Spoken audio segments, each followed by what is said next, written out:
Today for Devotions with Daniella, we are reading from the first book of Daniella.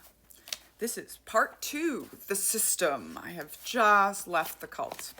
Chapter 15, Dazed and Confused. Houston, Texas, 2003. We can't enroll you. You don't exist.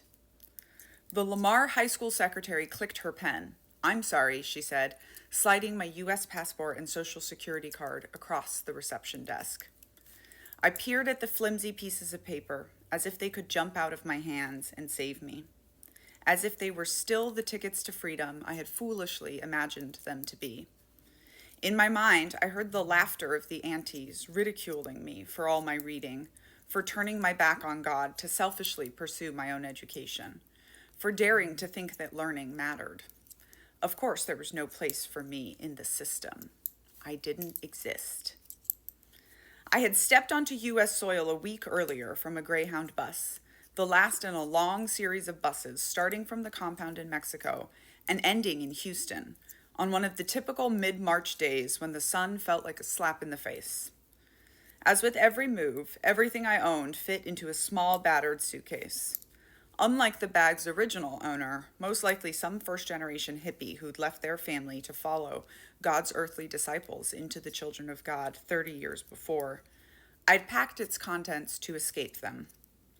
As I watched Dad carry the suitcase to the beat-up elevator in the rundown apartment building, with Mom following behind him, I felt the familiar nausea.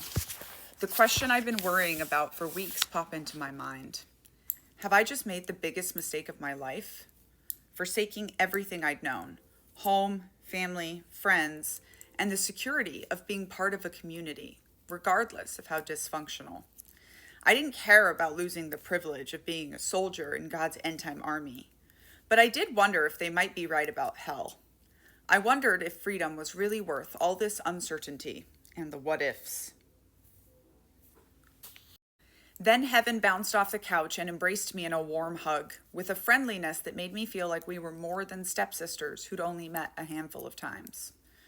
Her red-brown hair swung around her shoulders, the dye and stylish cut, announcing her as a real systemite. Her clothes clung to her curves, clearly bought specifically for her, not just another bunch of hand-me-downs like I wore. She was 10 years older than me and looked a bit like her half-sister Raina, and a lot like Dad. I felt so lucky that she'd agreed to Dad's request to take me after I'd been excommunicated. Welcome home, she said. I'm excited to have a sister to live with. It's lonely out here in the real world. She cast an eyes-averted glance at her father, then stood up straight, pressed an automatic kiss to his cheek, and took the suitcase from him. With over a decade since the leadership had split up their family to humble them, they were practically strangers. But she still knew how to act the soldier. I recognized the same children of God skill required of all us girls, the ability to plaster a smile on her face and talk to uncles like they were the only important people on earth. It's not fancy, she said, gesturing at the one-bedroom apartment. Mismatched mirrors covered the kitchen and dining room walls in an attempt to make the space feel larger than it was. But it's all ours, she added with genuine glee. Like me, she had grown up without anything to call her own. But at 25, she had her own bathroom that she didn't have to share with a whole commune, her own kitchen with a fridge she could open without having to ask permission.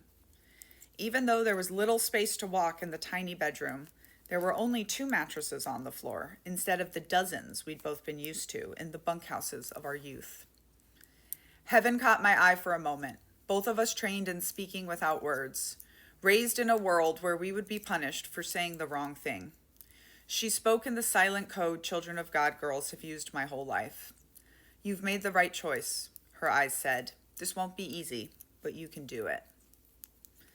Mom and Dad didn't stay long, just a few days to drop me off and to remind themselves of the evils of America. I didn't know what I was supposed to feel when they left. I had been raised to not get too attached to anyone. We always knew we could be separated at any time if the leadership demanded.